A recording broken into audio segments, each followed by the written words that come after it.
Bismillahirrahmanirrahim. Di sini sebenarnya diawali dengan judul Al-Ikhlasu wal Mutaba'atu Syartani liqabulil amal. Ini tidak ada di terjemahannya ya. Terjemahannya ini langsung ke masalah ikhlas, itu yang ada di sini. Ya. Anda bacakan aslinya ya. Ya kadang-kadang kitab terjemahan itu begitu, ada yang terlewatkan, ada yang ini. Ya. Ini penting banget ikhwatal iman. Ya, jadi begini, seorang muslim beramal itu tidak iseng. Kita beramal di dunia itu tidak iseng. Bukan hanya sekedar beramal, tapi amal ini adalah kita harapkan menjadi investasi akhirat. Ya kan? Sholat kita, puasa kita, semua ibadah kita itu adalah kita lakukan sekarang. Mudah-mudahan diterima oleh Allah. Kemudian nanti pada yaumul hisab kita memetik ganjarannya. Jadi bagi orang mukmin beriman, orang mukmin beramal itu harus ada keinginan yang sangat kuat. Amal ini mudah-mudahan diterima oleh Allah. Ada kecemasan, ada ketakutan, kekhawatiran jangan-jangan tidak diterima. Itu kewajiban seorang muslim mengawal amalnya setelah berhasil dia mengamalkan. Jadi jangan ujub, jangan sombong. Antara al-khauf war roja, cemas-cemas, khawatir harap gitu. Atau kadang-kadang dibalik ya nggak apa-apa ya, antara roja dan khauf. Ya.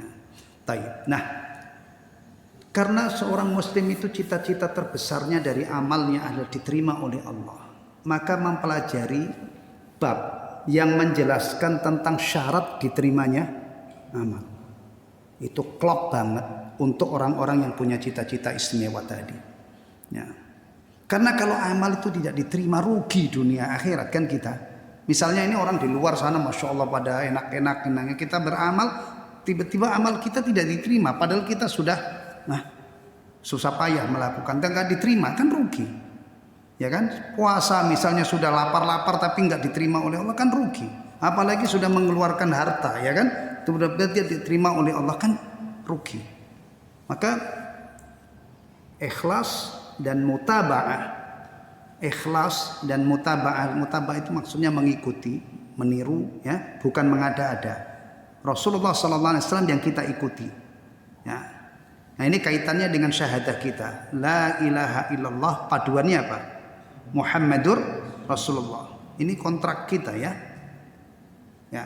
La ilaha illallah itu membuahkan ikhlas, intinya ikhlas. Syahadah anna Muhammadar Rasulullah. Ketika kita meyakini bahwa Muhammad bin Abdullah itu utusan Allah, berarti konsekuensinya apa? Kita beribadah itu mengikuti Rasulullah, apa yang diajarkan oleh beliau sallallahu alaihi wasallam. Nah, itu adalah ikhlas dan mutaba'ah, itu dua syarat diterimanya amal. Atau kalau kita bikin redaksi yang berbeda, syarat diterimanya amal itu ada dua, ikhlas dan mutaba'ah. Ini ilmu untuk setiap muslim, untuk setiap muslimah. Ini bukan ilmunya orang golongan tertentu atau sekte tertentu, enggak. Orang Islam itu mestinya dia setiap muslim punya ilmu ini, mengantongi ilmu ini, dan semua amalnya itu dia upayakan bertitik tolak dari dua syarat ini, supaya diterima oleh Allah Subhanahu wa taala. Kadang-kadang ilmu itu Masya Allah ya, ikhwatal iman. Zaman sekarang itu ilmu aja itu kadang-kadang dipimpong itu.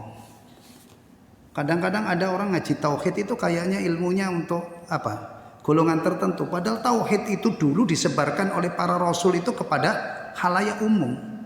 Ya, tapi sekarang kalau ada yang ngupas tauhid apa? Kira-kira dituduh apa orang ini? Apa labelnya orang-orang yang Wahabi? Kayaknya itu tauhid itu agamanya Wahabi itu, Masya Allah gimana gitu. Ya, saya contohkan lagi. Kunut itu ilmunya siapa? Kunut subuh itu ilmunya siapa? Bahwa kunut subuh itu sunnah itu ilmunya siapa? Imam Syafi'i. Dan diperkuat oleh imam-imam lain yang kitabnya juga kita kaji semuanya. Imam Nawawi termasuk jajaran ulama yang mengatakan kunut subuh itu sunnah. Pokoknya Syafi'i. Ya. Kalau enggak kunut ilmunya siapa? Ilmunya muridnya. Muridnya Imam Syafi'i siapa? Ahmad kan? Nah, tapi di Indonesia itu bukan itu petanya. Maaf saja ya. Kunut subuh itu adalah ilmunya yang dipraktekkan oleh orang NU. Kalau enggak kunut dipraktekkan oleh siapa? Muhammadiyah. Antara NU dengan Muhammadiyah apa yang terjadi? Enggak akur. Padahal Imam Syafi'i dengan Imam Ahmad itu akurnya luar biasa. Apalagi Imam Ahmad, muridnya Imam Syafi'i terhadap Imam Syafi'i itu luar biasa takdimnya. Sampai saya pernah mendengar Ustadz Muhammad Dahri itu ya ngaji di At-Taqwa, beliau nggak tahu dari kitab apa rujukannya, mengatakan Imam Ahmad itu tidak berani menyelonjorkan kakinya ke arah rumah gurunya itu, saking takdimnya. Nah tiba-tiba di sini kok yang ngamalin cuman nyomot ilmunya Imam Syafi'i, yang satu imam muridnya kok nggak akur, kan malu kita. Malu mereka itu yang mungkin begadang mengeras istihad itu kan luar biasa. Kadang-kadang begadang loh orang istihad itu ya kan. Gitu aja tidak ada tanda-tanda mereka ini nggak akur. Nah kita yang cuma nyomot-nyomot, nggak bisa menerima orang lain beda dengan kita, itu kan habis ini nanti agama. Ya ilmu begini ini lil jami.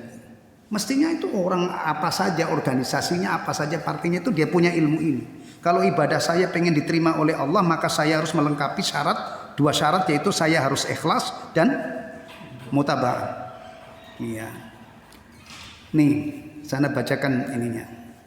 Nah itu kalau ngaji kalau nggak baca teksnya yang asli itu agak gimana gitu. Makanya saya kalau ada minta kajian yang saya tidak punya kitab aslinya, saya nggak mau. Antum kan mari minta tadkirah ya.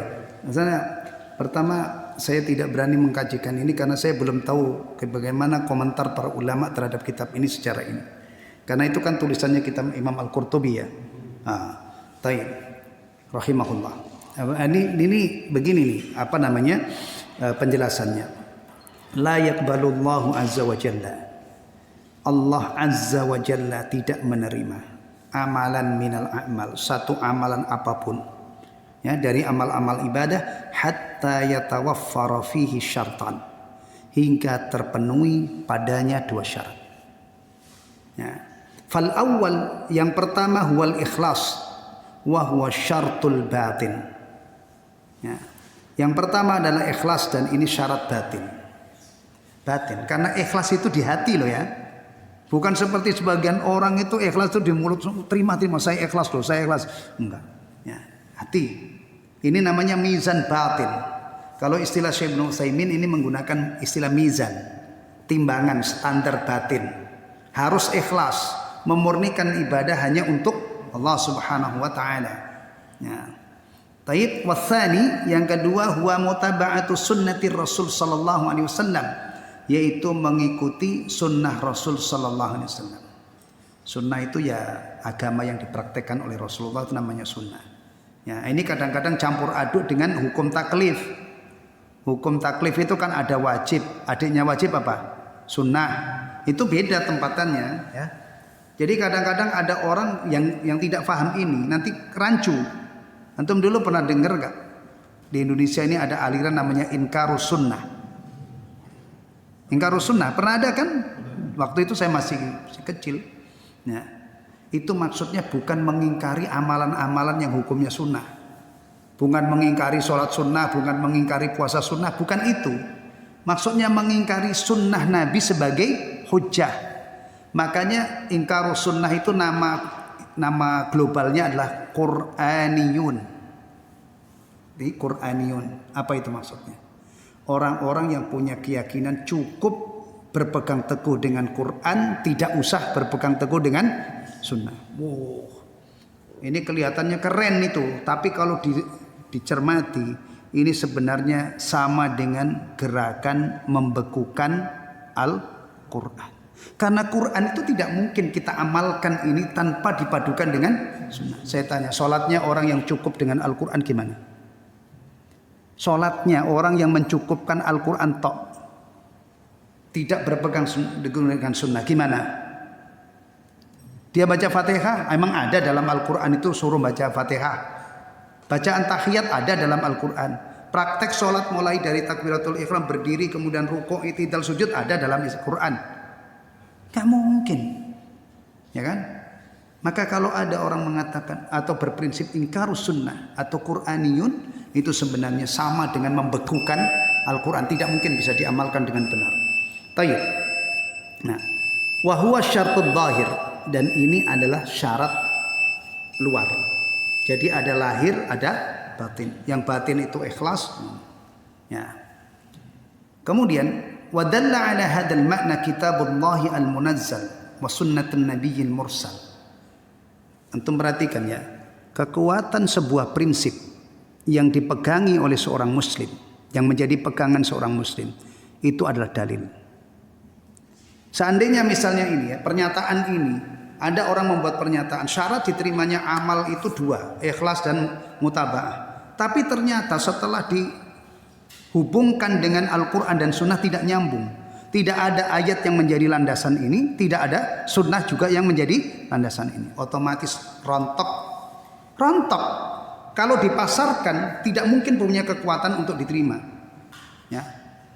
Makanya lihat para ulama Ahlussunnah itu istimewanya kalau menyodorkan sesuatu pasti ditunjukkan apanya? Dalilnya. Itulah karakteristik ulama Ahlussunnah. Maka secara umum Ahlussunnah itu beragamanya berpegang teguh dengan Al-Quran dan Sunnah. Karena kalau format agama ini sudah liar ya, tidak perlu dalil, gimana Pak kira-kira? Nah, kalau tidak beragama ini tidak ada formatnya, orang boleh berkreasi, ngapain saya belajar sama antum? Ya kan? Ya udah, kita masing-masing kan punya kecerdasan, kita berjalan sesuai dengan Allahu Akbar. Kalau urusan amal itu seandainya seperti ini, bebas. Kayak urusan kuliner gitu gimana? Kuliner ya setiap daerah beda-beda, wajar. Ya. Saya orang Jawa, nggak ada namanya ngolah ayam itu yang pedes-pedes itu jarang. Nah, di sini mau ayam itu olahan ayam di Indonesia itu kalau kita kumpulkan ada berapa macam itu, luar biasa kan? Wajar, ini urusan kreasi kuliner. Tapi urusan agama ini patokannya mutaba'ah. Nah, maka dikatakan setelah menunjukkan prinsip ini ditunjukkan dalilnya. Dan makna ini ditunjukkan oleh Al-Quran yang diturunkan oleh Allah dan ditunjukkan oleh sunnah Nabi yang diutus. Ya. Artinya prinsip bahwa amal diterima itu harus dilengkapi dengan dua syarat, ikhlas dan mutaba'ah. Itu dalilnya yang pertama. Qala Allah Ta'ala, Allah yang Maha Tinggi berfirman, alladzi khalaqal mauta wal hayata liyabluwakum ayyukum ahsanu amala. Ini waktunya masih bisa diperpanjang dikit ya. Baik. Kita perhatikan surah Al-Mulk ayat 2. Surah Al-Mulk ini termasuk surah yang direkomendasi untuk sering-sering dibaca ya. Sering dibaca ya. Alladzi khalaqal mauta wal hayata, dialah yang menciptakan kematian dan kehidupan. Padahal nyatanya itu hidup dulu baru mati ya. Ya. Iya kan? Kan kalau hidup ini kita jalani kan, kita ini hidup alhamdulillah masih hidup kan. Berikutnya kan mati. Tapi Allah Subhanahu wa taala menyebutnya di sini apa? Hidup dulu apa mati dulu? Alladzi khalaqal mauta wal hayata. Matinya disebutkan dulu ya. Hah? Apa ini faedahnya? Kira-kira idealnya seharusnya kita ketika hidup itu harus ingat mati. Jangan hidup dulu baru ingat mati belakangan di saat mau mati, yang terlambatlah nanti. Kan itu yang diajarkan oleh Rasulullah. Aksiru min dzikri hadimil ladat. Pesan Rasulullah untuk orang yang masih hidup ini, perbanyak ingat mati. Karena ingat mati itu akan memberikan energi yang besar untuk taat kepada Allah, untuk segera beramal. Maka rata-rata orang yang lalai terhadap dunia ini, yang tenggelam itu karena dia ingat lupa mati. Ya. Tayyib. Liyabluwakum ayyukum ahsanu amala. Untuk menguji kalian mana di antara kalian yang lebih bagus amalnya. Allahu Akbar. Ternyata ya, kita yang hidup-hidup ini sedang diuji oleh Allah. Dibiarkan hidup di muka bumi, dikasih kesempatan hidup, kita diuji mana yang lebih bagus. Tapi kita yang sekarang menjalani ujian itu rata-rata kadang-kadang adalah mana yang lebih bagus, yang lebih banyak hartanya. Sehingga potensi yang ada pada diri manusia itu umumnya dikerahkan untuk apa? Mendapatkan yang sebanyak-banyaknya harta. Kita ini sedang diberi kesempatan oleh Allah, sedang menjalani ujian mana yang lebih bagus amalnya. Ya. Tayyib. Lebih bagus ya. Ahsan di sini. Nah, bukan mana yang lebih banyak. Banyak itu nanti. Setelah kita tahu amal ini bagus, inilah track musabakoh kita. Ya, jangan sampai musabakohnya ini yang lebih apa namanya? Kenceng tanpa dipikirkan ini amal bagus atau tidak. Ya. Tayyib. Qala al-Fudail bin Iyad rahimahullah. Fudail bin Iyad mengatakan, Fudail bin Iyad ini ulama besar. Ya. Tapi mantan pembegal, penyamun zaman dulu itu. Ya, Masya Allah kehidupan orang itu luar biasa. Maka kita itu jangan sekali-kali mendahului Allah. Ada orang ini hari ini tuh brengseknya bejatnya luar biasa. Antum tidak boleh mengatakan, wah orang begitu sampai mati nggak bakalan berubah. Jangan, nggak punya hak kita untuk mengatakan itu. Ya. Itu orangnya loh ya, masih satu orang loh ya. Apalagi anaknya. Antum mengatakan orang begitu mana mungkin sih dia akan punya anak soleh loh. Ini kan sudah lebih jauh lagi. Jangan.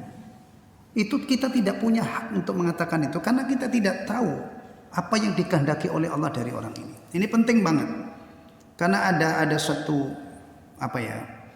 kebiasaan yang tidak baik. Orang itu baik kadang-kadang dikait-kaitkan dengan nasabnya. Dijatuhkan gitu loh maksud. Biar soleh dia, tapi bapaknya dulu itu gak bisa. Orang Islam tidak begitu. Orang itu dinilai oleh Allah Subhanahu Wa Taala dari personnya. Ya, kalau dia soleh ya soleh. Orang soleh tidak bisa dijatuhkan dengan nasab yang tidak baik. Misalnya bapaknya nggak baik. Dan itu nyata. Kehidupan sahabat itu begitu. Musuh-musuh besar Rasulullah siapa diantaranya? Abu Jahal. Abu Jahal punya putra namanya Ikrimah radhiyallahu anhu. Putranya Abu Jahal itu sahabi. Di antara musuh besar Rasulullah adalah Al-Walid ibn al-Mughirah. Dari orang namanya Al-Walid ibn al-Mughirah, ya, musuh besar Rasulullah, gengnya Abu Jahal, lahir seorang anak namanya Khalid ibn al-Walid ibn al-Mughirah. Khalid putranya musuh Rasulullah ini belakangan ya masuk Islam, mendapatkan gelar Saifullahil Maslul, pedang Allah yang terhunus. Ya, ini hikmah Allah. Ya, maka kita jangan punya mental seperti itu. Itu mentalnya orang jahiliyah itu. Ya, ya.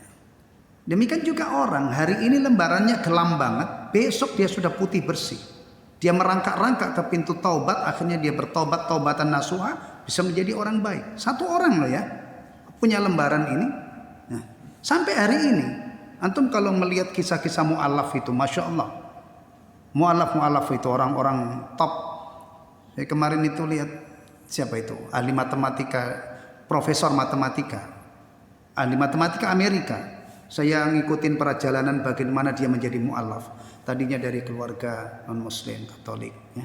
Kemudian dia ateis. Sampai akhirnya satu saat itu temannya itu naruh mushaf terjemahan di kantornya. Awal-awalnya dia iseng aja baca. Ini paling nggak beda dengan Mazmur, kitab-kitab yang dulu pernah baca. Setelah dibaca, seorang profesor cerdas banget. Ternyata terkagum-kagum dengan Al-Quran. Akhirnya itu awalnya adalah temannya itu.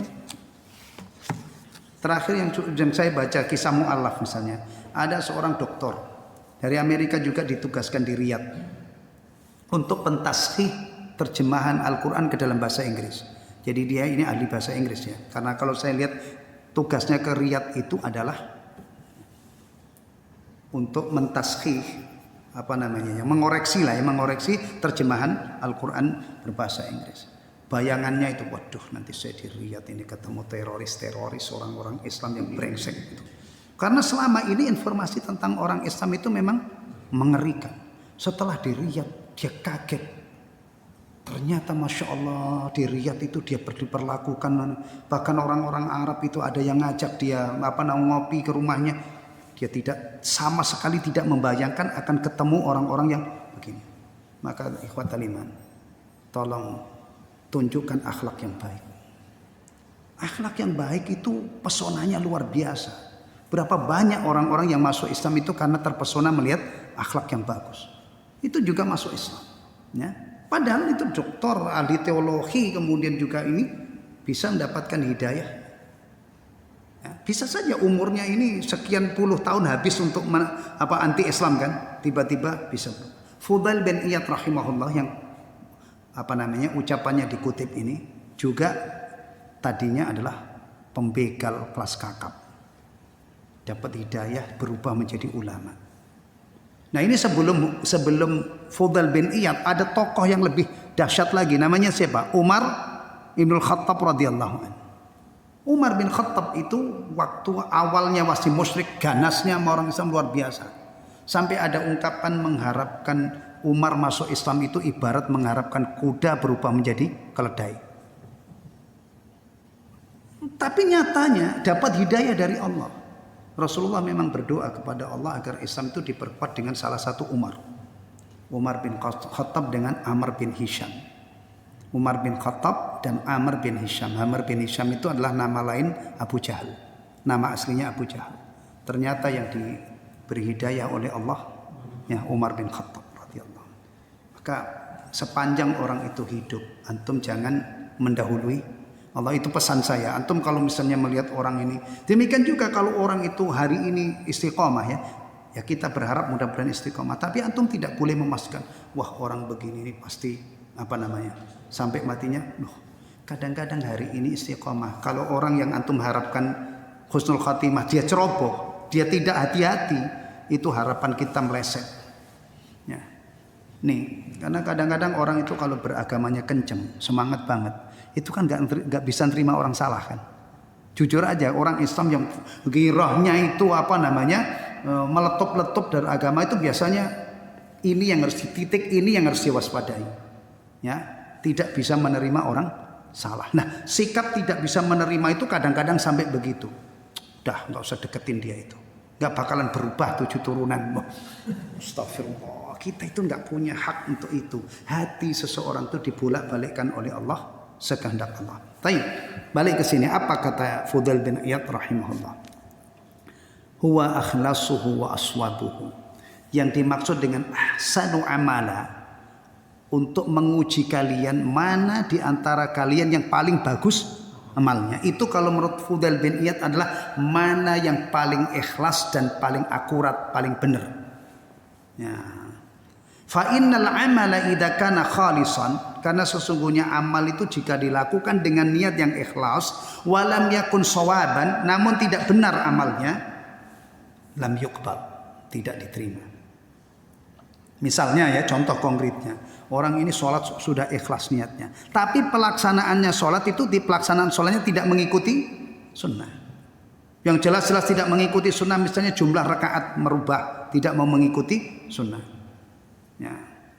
Kira-kira kalau menurut akal itu yang pantasnya sholat 2 rakaat itu sholat duhur apa subuh? Kalau menurut akal duhur, karena kita sibuk. Ya, subuh itu baru bangun kan gitu ya. Kalau menurut akal itu cocoknya, subuh kan kita baru bangun masih ini 4 rakaat, nanti di tengah-tengah sela-sela kesibukan kita 2 rakaat itu kan. Tapi nyatanya kan nggak begitu. Maka ini tidak ada pilihan. Maka sholat itu memang ujian taat. Orang mau sholat tapi setengah hati, orang sholat tapi ngeyel, masih ada ngeyelnya, sama. Dia sholat tapi tidak mau menghadap kiblat. Seumur-umur orang sholat itu pasti menghadap kiblat. Sekali tempo antum bosan menghadap kiblat, bosan saya mau sengaja, nggak mungkin sah lah. Fawalli wajhaka syatral masjidil haram, itu harus kita lakukan setiap kita sholat. Format sholat juga begitu, kecuali sholat jenazah. Waktu itu ada heboh di YouTube, sholat jenazah ada rukuknya. Masya Allah. Ya, format sholat itu ya pasti berdiri dulu, kemudian baca Fatihah ya. Ya, Fatihah ini tidak, kalau dibahas secara ilmiah ada yang mengatakan tidak harus Fatihah. Ya, kalau memang bisanya cuman yang lain ya, Mataya Sarah itu ada yang mengatakan tidak harus Fatihah. Tapi ada juga yang dalil memang Fatihah itu harus dibaca setiap rakaat misalnya ya.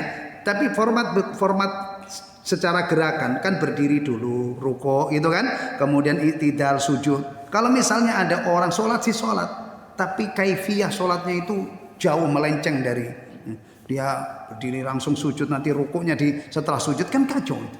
Nah ini pegang ini ilmu ini ya, penjelasan Fudail bin Iyad. Jadi amal itu meskipun sudah dilakukan dengan niat yang ikhlas tapi tidak benar, maka tidak diterima. Wa in kana shawaban la walam yakun khalisan la yuqbal.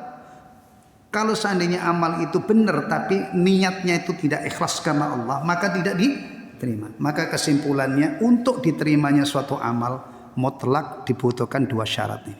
Nah, kita ini bergerak ke sini. Dan ilmu ini kita terapkan pada diri kita. Bukan dengan ilmu ini kemudian kita menilai orang, wah itu enggak ikhlas, enggak. Kita mulai dan kita sodorkan kepada kaum muslimin sebagai pedoman umum. Setiap muslim punya ilmu ini. Seharusnya itu, ya.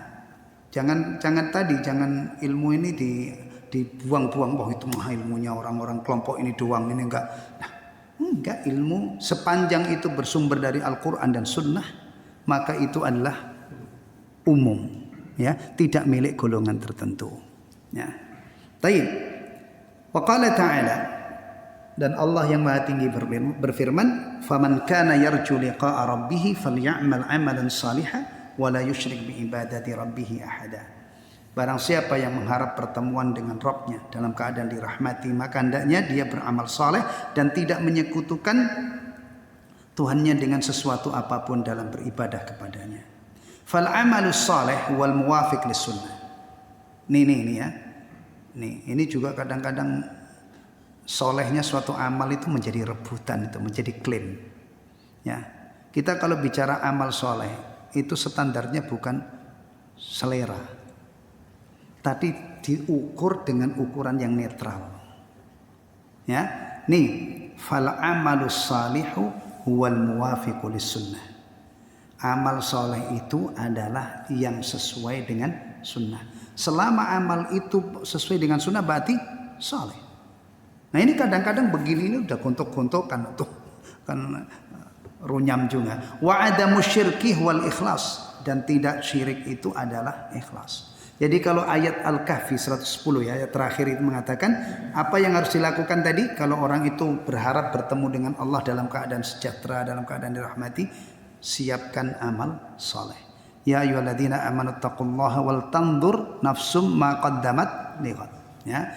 Jadi amal soleh itu kriterianya yang sesuai dengan sunnah. Kemudian tidak menyekutukan Allah, itu yang dimaksud adalah ikhlas. Jadi apa? Kalau Anda ingin bertemu dengan Allah, dan di saat Anda bertemu dengan Allah itu Anda dirahmati, kemudian panen ganjaran yang amal-amal yang dulu Anda lakukan di dunia, maka siapkan amal yang sesuai dengan sunnah dan niatnya ikhlas. Lagi-lagi sesuai dengan judul tadi, diterimanya amal itu ada dua syarat yang harus dipenuhi, ikhlas dan mutaba'ah. Wa qala ta'ala, dan firman Allah yang lain, wa man ahsanu dinan mimman aslama wajhahu lillahi wa huwa muhsin. Siapakah yang lebih bagus agamanya melebihi orang yang tunduk kepada Allah sedangkan dia berbuat baik. Fa islamul wajhi wal ikhlas wal ihsan huwa mutaba'atu sunnatin Nabi sallallahu alaihi wasallam.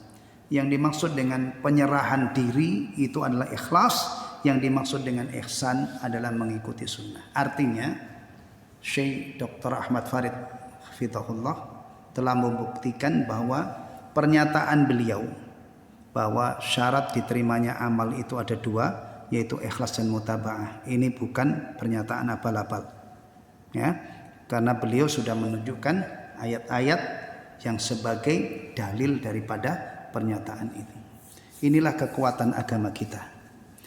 Kekuatan agama kita itu adalah ada pada ilmu, ya, ilmu. Semuanya ada ilmunya. Ya, kita bicara syarat diterimanya amal, ada ilmunya. Bicara bidang yang lain juga, untuk bayangkan kalau ada orang 100% muslim di suatu lingkungan, tinggal di suatu komplek muslim 100%, tapi tidak ada yang faham tentang Islam. Apa yang bisa dilakukan oleh orang-orang yang tidak faham tentang Islam? Bisa mengamalkan Islam? Gak mungkin. Bisa membela Islam? Gak mungkin.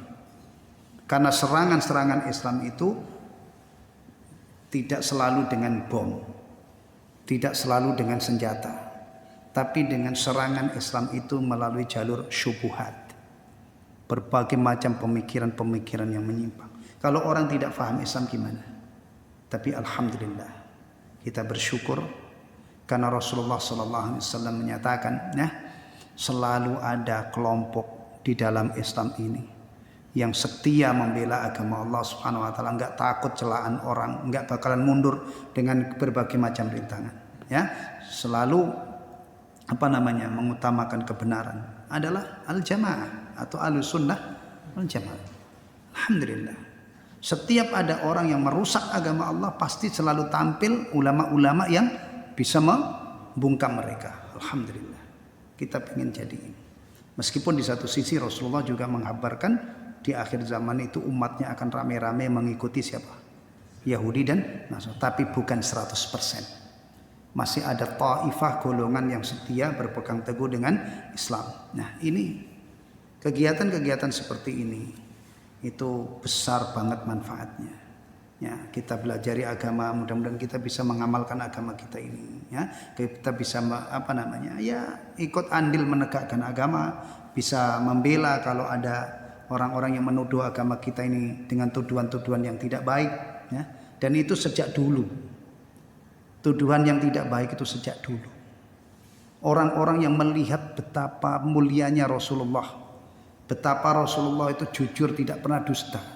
Tapi nyatanya orang-orang itu ada yang menuduh Nabi Muhammad gila. Ya kan? Ada yang menuduh Nabi Muhammad itu kahin.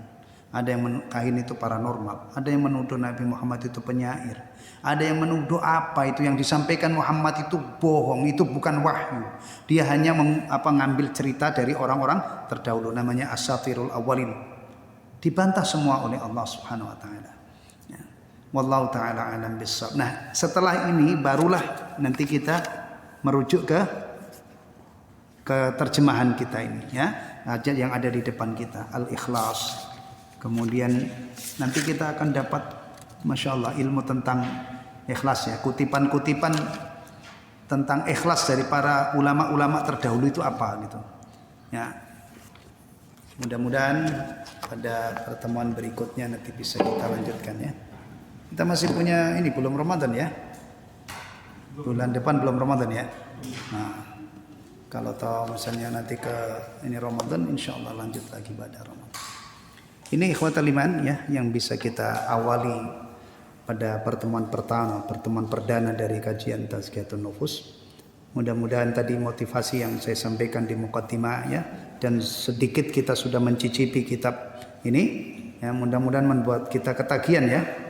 Nah, nanti akan lagi dan lagi, mudah-mudahan khatam gitu, ya. Ya. Sampai di sini supaya tidak terlalu larut isya-nya, ya. Wassallallahu ala nabiyina Muhammadin sallallahu alaihi wasallam wa ala alihi washabihi wasallam tasliman katsira. Alhamdulillahilladzi bi ni'mati tatimmus shalihat. Subhanakallahumma wa bihamdika asyhadu an la ilaha illa anta astaghfiruka wa atubu ilaik. Wassalamualaikum warahmatullahi wabarakatuh.